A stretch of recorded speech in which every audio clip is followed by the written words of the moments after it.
ॐ हनु हनु हनु हनुमन्ते नमः। श्री रामाय नमः। ॐ क्लीं मूर्ति शारदे ममकार सिद्ध कुरु नमः। कई लोगों के सवाल आए थे, जिंद, भूत, प्रेत, बेताल और खासकर ब्रह्म राक्षस या जिसे ब्रह्म पिशाच कहते हैं, ऐसी बाधाओं से हम कैसे मुक्ति पा सकते हैं। तो आज इस वीडियो में हम संपूर्ण विधि आपको इन प्रेतों को शरीर से, घर से बाहर निकालने की आपको बताने वाले हैं। धैर्य धारण करके इस वीडियो को पूरा देखिएगा। हो सकता है इस वीडियो से बहुत सारे लोगों का भला हो जाए, अपने रोगों का वो हनन कर सकें और इन सब बाधाओं के कारण इधर इधर जो भटकते हैं उनको उपाय मिल नहीं पाता, तो उनका भटकना बंद हो जाए, सुख शांति आ जाए। तो वीडियो में बोर ना होते हुए, क्योंकि ऐसे वीडियो बहुत लंबे हो जाते हैं और क्या छोटी छोटी बातें बतानी पड़ती हैं तो ज्यादा बड़ा वीडियो हो ही जाता है। तो आज इस वीडियो में हम आपको ब्रह्म पिशाच हो गया, ब्रह्म राक्षस हो गया, ठीक है, या अन्य प्रकार के पिशाच हो गए, संकिनी, डंकिनी और भूत, बरम, मसान, चुड़ैल इत्यादि इत्यादि बाधाएं तो बहुत प्रकार की होती हैं, लेकिन इन सभी बाधाओं को आप एक झटके में ही अपने शरीर से निकाल सकते हैं, अपने पड़ोसी के शरीर से निकाल सकते हैं, मित्रों के शरीर से निकाल सकते हैं, घर परिवार में और कोई सदस्य है तो उसके शरीर से बाहर निकाल सकते हैं और खासकर घर से निकाल देंगे तो अति उत्तम बात रहेगी। तो आज वह सब विधि इस वीडियो में हम आपको बताने वाले हैं। छोटी छोटी चीजें हैं, सब आपको ध्यान रखनी चाहिए और तब इस वीडियो को आप देखेंगे तो आपको समझ में आ जाएगा कि किस विधि से क्या क्या हमको करना चाहिए। क्योंकि भूत प्रेत बाधा एक मंत्र से नहीं हट पाती, कई बार हमें अलग अलग टाइप के मंत्र का प्रयोग करना पड़ता है और इसमें हम संपूर्ण विधि इसलिए कहे कि संपूर्ण विधि ही है। इसी प्रकार से आप अपनी भूत प्रेत बाधा को निकाल सकते हैं, खासकर जिन्नात, जिन्न और बरम या ब्रह्म राक्षस, क्योंकि ये हठी प्रेतों में इनकी गिनती आती है। आसानी से ये शरीर छोड़ के नहीं जाते। एक बार यदि किसी घर में या शरीर में कब्जा कर लिया तो बहुत ही समय लग जाता है या सीधा लेके ही जाते हैं, मतलब इनका ऐसा विधान होता है। इसलिए इनसे मुक्ति पाने के जो उपाय हैं थोड़ा सा कठिन होते हैं, लेकिन हम सरलतम तरीके से इस वीडियो में आपको बताने वाले हैं। अब जैसे बरम को हमको निकालना है, ये जिंद को शरीर से निकालना है या इनको नष्ट करना है, इनसे मुक्ति पानी है, तो हम आपको बता दें मंत्र श्रृंखला है। पूरी मंत्र श्रृंखला को आपको रखना पड़ेगा और पूरी मंत्र श्रृंखला को आपको सिद्ध भी करना पड़ेगा, तब आप बारी बारी इनका प्रयोग करेंगे और अपनी बाधा को हटा पाएंगे। तो सर्वप्रथम जैसे हमको शक है कि ब्रह्म राक्षस है या जिंद है, जिन्नात है या कोई और प्रेत है, जब इन बड़े प्रेतों को आप इस मंत्रों के जरिए हटा सकते हैं तो छोटे मोटे प्रेतों की तो गिनती नहीं है, वो तो शुरुआत में ही छोड़ के निकल लेंगे। ठीक है, ये लोग हठी प्रेत कहलाते हैं, तो इनको भगाने के लिए थोड़ा सा जटिल मंत्रों का प्रयोग करना पड़ता है। तो सर्वप्रथम आपको क्या करना है, हनुमान जी के मंदिर करना, मंगलवार के दिन भी यह विधि तो संपूर्ण रहेगा। तो हनुमान जी का जो दिन होता है मंगलवार, उस दिन जाना है, हनुमान जी महाराज को बढ़िया से चमेली के तेल में सिंदूर अर्पण करना है। और सिंदूर अर्पण काहे में करना है, जो मिट्टी के दीपक आते हैं इनमें सिंदूर घोरना है किसी बर्तन में, और न घोरिएगा स्टील, तांबा, धातु के बर्तन में नहीं, मिट्टी के बर्तन में सिंदूर को घोरिएगा। हनुमान जी महाराज को बढ़िया सिंदूर अर्पण करिएगा और इसके बाद आप वहां प्रार्थना करिएगा महाराज जी से कि महाराज जी इन मंत्रों की हम सिद्धि करना चाहते हैं या इन मंत्रों के जरिए हम भूत प्रेत बाधा को नष्ट करना चाहते हैं, निकालना चाहते हैं। तो इन मंत्रों में इतनी सिद्धि आप भर दें, इतनी शक्ति भर दें कि भूत प्रेत हमारा या हमारे मित्र का, परिवार का, जब भी इन मंत्रों का प्रयोग करें तो हनुमान जी के मंदिर जरूर प्रार्थना करने जाएं, क्योंकि अष्ट सिद्धि नवनिधि के दाता ऐसा उन्हें वरदान है और सारे मंत्र तंत्रों में सिद्धि वो भर ही देते हैं किसी न किसी वजह से। तो मंत्रों में सिद्धि आ जाती है, शक्ति आ जाती है और आप उनका प्रयोग करेंगे तो आसानी से ही बाधाएं हट जाती हैं। तो सर्वप्रथम क्या करना होता है, जिसे आप सिद्ध विधि तो इन सबकी आप जानते ही हैं, मंत्रों की पिछले वीडियो आपने हमारे देखे ही होंगे। संकट निषाद चैनल पर ये सारे मंत्र श्रवण के लिए उपलब्ध हैं, आप जाकर उनको श्रवण कर सकते हैं और डिस्क्रिप्शन में लगभग सभी मंत्रों का उल्लेखन हमने किया है, तो जाके उनको लिख सकते हैं, रट सकते हैं। सिद्ध विधि हमारे प्राचीन मंत्र सागर चैनल पर रहती है, तो इस पे आके आप सिद्ध विधि नीचे जाके वीडियो में देख सकते हैं। मंत्रों को सिद्ध कर लीजिएगा, फिर इनका प्रयोग करना शुरू करिएगा। तो सर्वप्रथम हमें रोगी के कान में नारायण अस्त्र यानी सुदर्शन मंत्र को 108 बार पढ़ के फूंकना है, और इसी मंत्र को पढ़ते हुए एक लोटा, जैसे ये है लोटा, इस तरह का तांबे का लोटा होना चाहिए, ये हमारा पीतल का है। तांबे के लोटा में एक जल भर लेना है, थोड़ा सा उसमें गंगा जल डाल लेना है, थोड़ी सी तुलसी डाल लेनी है, ठीक है, और थोड़ी सी उसमें केसर की 1-2 झाले डाल देने हैं, और इसके बाद मंत्र को 108 बार पढ़ते हुए, नारायण सुदर्शन मंत्र को पढ़ते हुए उस पानी में भी फूंक मारना है, और जिस व्यक्ति के भूत प्रेत हटाना है, ब्रह्म सन्यासी या जोगी बाधा है, उसको जिन्न जिन्नात, उसके कान में भी फूंकते जाना है। मंत्र इस तरह पढ़ना है कि उसको सुनाई देना चाहिए, फुसुर फुसुर करके नहीं पढ़ना है, क्योंकि मंत्र में के शब्दों में ऊर्जा होती है, और जब मंत्र के शब्द उसके कान में उसको सुनाई देंगे तो उसकी दिमाग की कोशिकाओं को वो उत्तेजित करेंगे, और जब उत्तेजित करेंगे तो उसके शरीर के अंदर ही यह मंत्र ऊर्जा ऐसी बनाएगा कि भूत प्रेत बाधा अपने आप ही उस शरीर से बाहर निकलने की कोशिश करने लगेगी, फड़फड़ाने लगेगी, किसी तरह शरीर से हम बाहर निकल जाएं, क्योंकि वह उस समय बड़े कष्ट में आ जाती है। ठीक है, तो जितने बार मंत्र पढ़े उतने बार उसके कान में फूंक मारे, और अपने पास में रखे हुए हाथ में जल ले लीजिए, उस जल में भी फूंक मारते, एक मंत्र से दो जगह फूंक मारते चलना है आपको। ठीक है, शुरुआत से ही बता रहे हैं हम, वीडियो पूरा देखिएगा तभी समझ में आएगा। फूंक मारते चलना है, मंत्र सुनते जाइए ताकि आपको कंफ्यूजन ना रहे, क्योंकि सुदर्शन चक्र के जो मंत्र हैं, सुदर्शन अस्त्र के मंत्र हैं, नारायण अस्त्र के मंत्र हैं, 108 प्रकार के मंत्र होते हैं, और वो लगातार हमने अपनी वीडियो में डाल रहे हैं, और कुछ डल गए हैं, कुछ आने वाले हैं। तो कौन सा मंत्र आपको इस्तेमाल करना है वो आपको पता होना चाहिए, क्योंकि सुदर्शन चक्र के मंत्र बहुत सारे हैं, तो आप कंफ्यूज हो जाएंगे कि हम कौन सा मंत्र पढ़ें।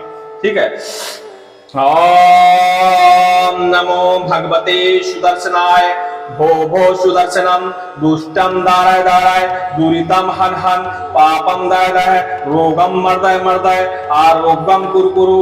ओम ह्रांग ह्रांग ह्रीं ह्रीं हों हों, फट फट दह दह हन हन, भीषय भीषय स्वाहा। ओम सुदर्शनाय विद्महे महाज्वालाय धीमहि, तन्नो चक्रः प्रचोदयात्। इस मंत्र को पढ़ते हुए आपको उसके कान में फूंक मारते चलना। कितने बार, क्योंकि ब्रह्म प्रसाद है तो थोड़ा सा लंबा करना पड़ेगा, समय आपको लेना पड़ेगा, 1-2 घंटे लग सकता है आपकी झाड़ा फूंकी वाली क्रिया में पूरी में। ठीक है, तो आपको पूरा 108 बार पढ़ के और उसके कान में फूंकते जाना है, और जल में भी फूंकते जाना है। ठीक है, अभी आपने यह कार्य कर लिया। जब जैसे यह कार्य संपन्न आपका हो जाए, उसके बाद आपको फिर हनुमान जी का एक मंत्र है उसको भी पढ़ना है। उसको कितने बार पढ़ना है? उसको 51 बार पढ़ना है। काउंटिंग लिखते जाइएगा ताकि बाद में आपको भूल चूक ना हो। उसको 51 बार पढ़ना है, और 51 बार पढ़ते हुए उसके कान में फूंक मारते जाना है। और जब इसका 51वां नंबर आए, मतलब लास्ट मंत्र जब आप पढ़ रहे हो, उसी मंत्र को पढ़ते समय थोड़े से बाल और एक ठो नाखून शरीर का उसके काट लेना है, क्योंकि ऐसे में शरीर उत्तेजित हो सकते हैं। तो 1-2 लोगों को पकड़वाने के लिए जरूर रखिएगा, क्योंकि शरीर बेकाबू हो जाते हैं जब भूत प्रेत आप झाड़ते हैं। तो ठीक है, तो 1-2 लोगों को पकड़वा के खाइए, बाल वो ना काटने दे, शायद नाखून ना काटने दे। तो ऐसे में आप उसको पकड़वा के रखिएगा, और थोड़ा सा नाखून और 2-3 बाल छोटे छोटे काट लीजिएगा। ब्लेड की सहायता से काटिएगा, कैंची से नहीं काटना होता, या चाकू से काट सकते हैं ऐसे करके। ठीक, तो इतना आपने कर लिया। अब ये एक नींबू लेना है। नींबू को डंठल जिधर लगा होता है उसी तरफ से सीधा फाड़ना है, उसको एक तरफ लगा रहे, वो अलग नहीं करना है। और वो नाखून और वो बाल उस नींबू के अंदर रख देना है। 5 ठो लौंग लेना है, और इसी हनुमान जी के महाराज के मंत्र को पढ़ते हुए 5 बार पढ़ते हुए उन लोगों को उस नींबू में काट देना है। 6 उसमें पहले करके रखिएगा नींबू में 5 ठो, ताकि लौंग डालते समय वो लौंग टूटे ना, टूटने नहीं चाहिए, फिर वो आपका अखंडित हो जाता है कारोबार वही। ठीक है, तो साबुत लौंग है, फूल शहद उसमें आराम से चुभा दीजिएगा, और एक सफेद धागा लीजिएगा और धागे से नींबू को बढ़िया बांध दीजिएगा। यही मंत्र पढ़ते हुए, मंत्र सुन लीजिए, फिर आगे बहुत सारा है तो हम बताते चलते हैं। ओम नमो हनुमते रुद्रावताराय पर कृत यंत्र मंत्र पराहंकार भूत प्रेत पिशाच पर दृष्टि सर्व विघ्न तर्जन चेटक विद्या सर्व ग्रह भयं निवाराय निवाराय स्वाहा। ओम हम हनुमते रुद्रात्मकाय हुम फट ओम हनु हनु हनु हनुमंते नमः। इस तरह मंत्र, ये 3 मंत्रों का संगम है, तो इसको पढ़ते हुए आपको, और उसमें लौंगी चुबानी है, इसी को पढ़ते हुए धागा बांधना है, इसी मंत्र को 51 बार पढ़ के उसके कान में फूंकते जाना है, और 51 बार जब नंबर आए आपका तो बाल काट लेने हैं, नाखून काट लेना है, ठीक है, और नींबू में इनको रख देना है। अब यहाँ तक आप समझ गए, ठीक है। इसके बाद जो जल में आपने सुदर्शन चक्र के द्वारा, सुदर्शन मंत्र के द्वारा फूंक मारी थी, उस जल को उसको पिला देना है पूरा। छोटा सा बर्तन रखिएगा या कम जल रखिएगा उसके अंदर, या ज्यादा भी जल रख सकते हैं, कोई दिक्कत नहीं, जितना वो पी पाए उतना उसको पिला देना है, और उसी जल से उसके ऊपर बढ़िया छींटे मार देने हैं आंखों पे, ताकि उसको थोड़ा सा ताजगी महसूस हो। इसके बाद की जो विधि होती है वह अब ध्यान से श्रवण करते जाइएगा। सुअर, देसी सुअर जो होता है, सभी के यहाँ जो मेला खाते हैं देसी सुअर होता है, तो देसी सुअर का नाखून आपको पहले से व्यवस्थित करके रखना है। और एक चीज और रखनी है, इसी मंत्र को पढ़ते हुए, जो हनुमान जी का हम मंत्र आपको बताए हैं अभी, इस मंत्र को पढ़ते हुए आपको 108 बार पढ़ना है, और एक भोजपत्र पर इसी मंत्र को केसर की स्याही से, केसर और चंदन की स्याही से, अनार की कलम से बढ़िया भोजपत्र पे इसी पूरे मंत्र को लिख देना है। और लिखने के बाद उसकी एक बढ़िया तांबे में ताबीज भी बनानी है, और इसको बढ़िया धूप दिखा के, ये सब तैयारियां पहले कर लीजिएगा, माफ करिएगा हम पहले नहीं बता पाए, तो इनको बढ़िया तैयार करके रख दीजिएगा। सुअर के, देसी सुअर का नाखून भी अपने पास में रखिएगा, उसका हम भी प्रयोग अभी बताते हैं, ठीक है। क्योंकि ब्रह्म राक्षस और जिन्न जिन्नात ये ऐसे प्रेत होते हैं कि आसानी से नहीं जाते, और आपको पता है कि ब्रह्म और जिन्न और जिन्नात का सुअर सबसे बड़ा शत्रु होता है, सबसे बड़ा शत्रु होता है, और सुअर से ये लोग कोसों दूर भाग के चले जाते हैं आम टाइम में।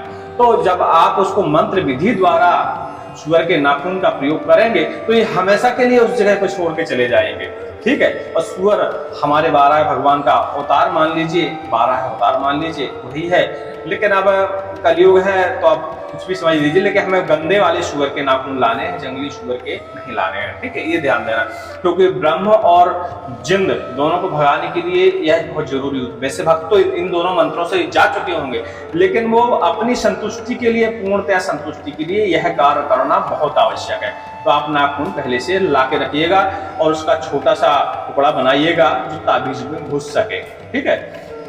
अब इसके बाद आपको क्या करना है, जो आपने नींबू बांध के रखा उसको थोड़ा सा एक कोने में अलग रख दीजिए। अब एक 12 भगवान का मंत्र है, 12 भगवान के मंत्र को आपको 21 बार जाप करना है, और वह सुअर के नाखून जो था उसको जब ताबीज में डालें तो डालते समय इस मंत्र का जाप करना है, और उसमें फूंक भी मारनी है, धूप दिखा देना है बढ़िया। यह है जो प्रक्रिया आप करेंगे, जिस स्थान पे बैठे रहे होंगे बाकी मंत्रों पढ़ने के लिए, थोड़ा सा हटके या उस आसन से थोड़ा सा हटके या अलग होके इस क्रिया को करना है। उसी आसन पर बैठ के नहीं करना है, या सामने जो प्रतिमाएं हो देवी देवताओं की आपने लगा रखी हो उनके सामने नहीं करना, थोड़ा सा अलग हट जाना। जैसे मैं यहाँ पूजा करता हूँ तो उधर जाके दूर थोड़ा सा बैठ के इस मंत्र का और इस नाखून वाले प्रयोग को करूंगा। और इस नाखून को पहले भी आपको छूना नहीं है, जब सारे कार्य हो जाएं तब फिर इस नाखून को आपको छू के ताबीज इसकी बनानी है। उसको पहले आप ताबीज पहना दीजिए मंत्र को पढ़ते हुए, और उसके नाखून बाल जो भी है सब काट लीजिए, सारे तंत्र आप कर लीजिए, सुदर्शन पढ़ लीजिए, हनुमान जी का यह मंत्र पढ़ लीजिए। सबका जब निपटारा हो जाए लास्ट में आपको उसका प्रयोग करना है, ठीक है। मंत्र ध्यान से सुनिएगा, लिखते जाइए, कोशिश करेंगे हम डिस्क्रिप्शन में सारे मंत्र आपको उपलब्ध करा देंगे। ओम नमो भगवते वाराह रूपाय भूर्भुवः स्वः पतये भूप तत्त्वं मैं देहिदपाय स्वाहा। ओम नमो भगवते वाराह रूपाय भूर्भुवः स्वः पतये भूप तत्वम में देहि दपाय स्वाहा। यह बारह भगवान का मंत्र है। इसको आप पढ़ते हुए 21 बार और उस ताबीज में फूंक मार दीजिए और इसका अलग से कंडे की आग जलाइए, उसमें इसका थोड़ा सा घी डाल के 21 बार उसका हवन करते जाइएगा और ताबीज में उस धूप को जो आग से धुआं निकल रहा है थोड़ा सा दिखाइएगा ऐसे ऐसे करके, और रोगी की तरफ भी उस धुएं को ऐसे ऐसे दिखा दीजिएगा और बढ़िया वो ताबीज आपकी बन के रेडी हो जाएगी। अब उसको पहनाना कब है वो हम आपको अभी बता देते हैं, अभी आपका काम भी संपन्न नहीं हुआ है। इसके बाद एक और हमारा मंत्र है जिसे हम लोग कहते हैं काट मंत्र। तो काट मंत्र को आपको जरूर पढ़ना है, लास्ट में पढ़ लीजिए चाहे पहले पढ़ लीजिए। इसको पढ़ना बहुत ही अति आवश्यक होता है क्योंकि कभी कभी क्या है कुछ चीजें छोटी छोटी रह जाती हैं जिसके कारण बार बार बाधा उत्पन्न हो जाती है। तो हमें ऐसा कोई भी चीज छोड़नी नहीं है, हमें किसी भी तरह प्रेत बाधा को बिल्कुल नहीं छोड़ना है, हर हालत में उसको हटाना ही हटाना है। जब आप आए हैं उसको हटाने के लिए तो हटा के ही जाएं, या आपके घर में स्वयं बाधा है तो आप स्वयं प्रयोग कर रहे हैं तो आप स्वयं चाहेंगे कि संपूर्ण तरीके से हमारे घर से प्रेत बाधा हट जाए। ठीक है, तो काट मंत्र कैसे पढ़ा जाता है? काट मंत्र के लिए थोड़ा सा इसको सिद्ध करना पड़ेगा। इनकी सबकी सिद्ध विधि हमने डाल रखी है, सबको एक एक बार आप सिद्ध कर लीजिएगा। और जब आप पूरी तरह सिद्ध नहीं कर सकते, नहीं कर पा रहे हैं तो इन सब मंत्रों का सिर्फ 100 से 108 बार जाप करिएगा, 11-11 बार हवन करिएगा। एक बार आपके प्रयोग के लिए यह मंत्र सिद्ध हो जाते हैं। दिन का जरूर ध्यान रखिएगा, मतलब 108 बार जाप करिएगा, 11 बार हवन करिएगा तो आपके यह मंत्र एक दिन प्रयोग करने के लिए सिद्ध हो जाते हैं। क्योंकि लंबी प्रक्रिया होती है सिद्ध करने की, 11 माला है, किसी में 21 माला जप करनी है, किसी में 51 माला जप करनी है, तो वो लंबा हो जाता है, वो आप सबके पास इमरजेंसी ही रहती है। तो ऐसे में आप इनको 100 से 108 बार जाप करिए, एक एक माला जाप करिए, 11 बार हवन करिए और सिर्फ एक बार अपनी लाइफ में इन मंत्रों का प्रयोग कर सकते हैं। जब पूर्णतः सिद्ध करेंगे तो पूरी लाइफ इन मंत्रों का प्रयोग करिए, कोई दिक्कत नहीं होती। ठीक है, तो इस मंत्र को भी सुनिए, पहले मंत्र सुनिए फिर हम इसकी आपको विधि बताते हैं। चमेली के फूल 200 जरूर रखिएगा पास में, ताकि क्योंकि इस मंत्र में चमेली के फूल की आवश्यकता होती है। नारी डोर नार सिंगाओ मढ़ाटो रंगमान जहां भाई महाकाल की यान, महाकाल ले चलाओ उग्रबान, दुनिया के गुण काटो, मरण मुठ वशीकरण काटो, काटो तंत्र मंत्र माया, जल काटो जलवायु काटो, जंजाल काटो, काटो सम्मोहन छाया, इतने में ना आघाओ, तो अमोघ वचन को काटो, तब वीर उग्र नारसिंह कहाओ, मेरी भक्ति गुरु की शक्ति चल चल ले वीर नारसिंह, देखो तोरी चलबे की शक्ति। ओम क्लीम श्रीम ह्रीम ह्रीम श्रीम श्रीम श्रोम नरसिंहाय नमः स्वाहा, ओम नमो नरसिंहाय नमः। इस तरह का यह मंत्र है और इसको पढ़ के आपको उसके शरीर के ऊपर से 7 बार जल को उतारना है। यह कार्य आप शुरू में ना करें, ये सब मंत्र होने के बाद फिर करें। ठीक है, तो 7 बार उसके ऊपर से जल उतार लीजिए और अपने घर के बाहर या उसके घर से बाहर इस जल को कहीं एक ऐसी जगह डालिए जहां किसी के पैर ना पड़ते हो। अब आता है ताबीज का नंबर। तो जो हमने बताया 12 भगवान का मंत्र और सुअर के नाखून वाला उपाय, तो उस ताबीज को आपको इसके पैर में बांधना है।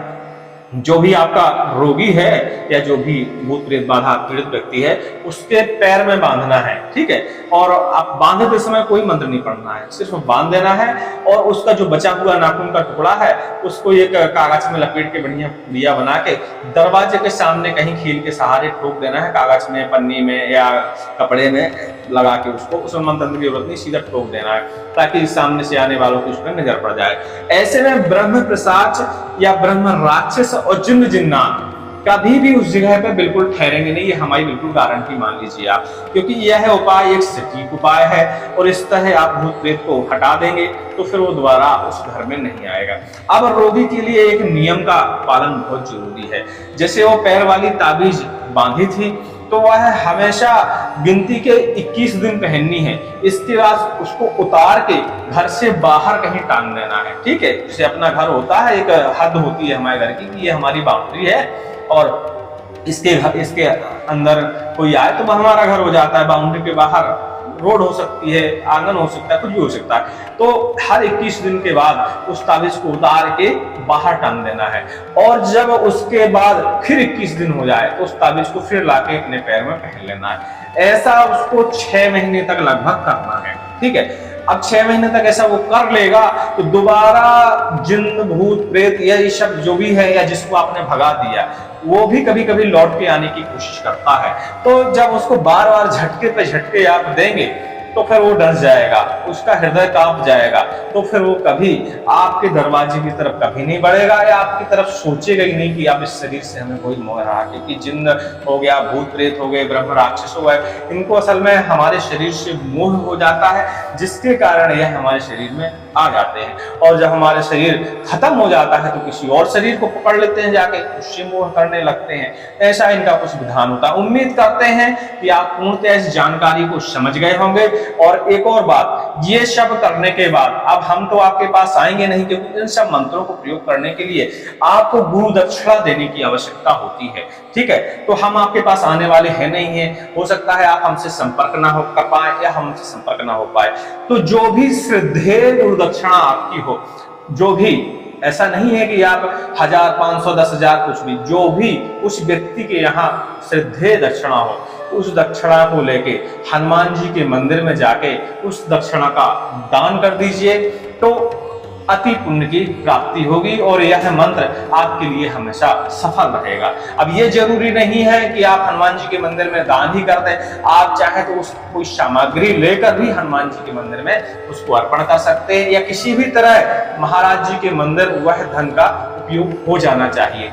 चाहे आप दें, चाहे जो रोगी था वह ठीक हो जाए तो उससे आप धन ले लीजिए, ठीक है। अब ये नहीं कि आप हजारों रुपए मांगने लगे, जितनी उसकी श्रद्धा हो, अपनी इच्छा से आप इन सब चीजों में अपनी तरफ से धन की मांग नहीं कर सकते। जो उसकी श्रद्धा हो, जो उसकी क्षमता हो, वो दे सकता है। उसको उसमें से एक पूंजी भी आपको अपने उपयोग में खर्च नहीं करनी है, वह सीधा महाराज जी के मंदिर में जाके अर्पण करवा देनी है, जो भी आपके आसपास मंदिर हो। चाहे तो उसका कोई अच्छा उपयोग कर सकते हैं, कोई सामग्री बनवा के महाराज जी को अर्पण कर दीजिए, जो हमेशा दिखाई दे, हमेशा सबकी नजरों में रहे, ठीक है। इतना इन मंत्रों का कार्य था, और ये ब्रह्म राक्षस को निकालने की संपूर्ण विधि है इन मंत्रों की।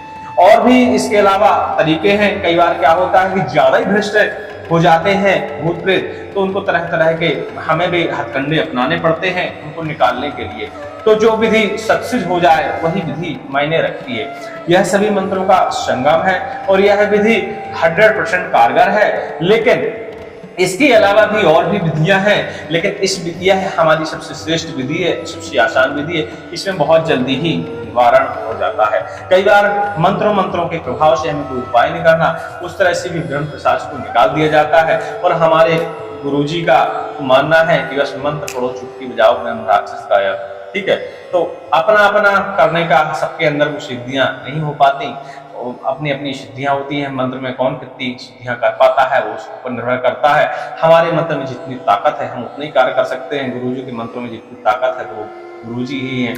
तो सबकी अपनी अपनी बात है।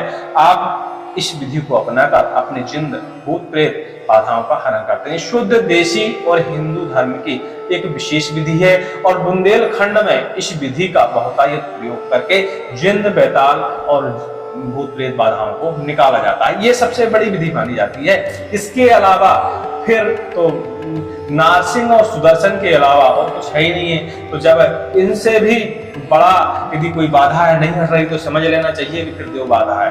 तो देव बाधा में फिर आपको नारसिंह और सुदर्शन के अलावा कोई नहीं बचा सकता। तो उनका जो प्रयोग विधि है जल्दी हम उसके बारे में बताएंगे, क्योंकि इस विधि से आपके यदि प्रेत जिन्न नहीं हट रहा है तो समझ लेना चाहिए कुछ नहीं है, फिर सीधे फिर देव बाधा है। और देव बाधा जानबूझ के नहीं आती। देव बाधा में हम स्वयं गलतियां करते हैं देव के प्रति, तब देव हमारे ऊपर रुष्ट होते हैं और वो देव बाधा बन जाती है।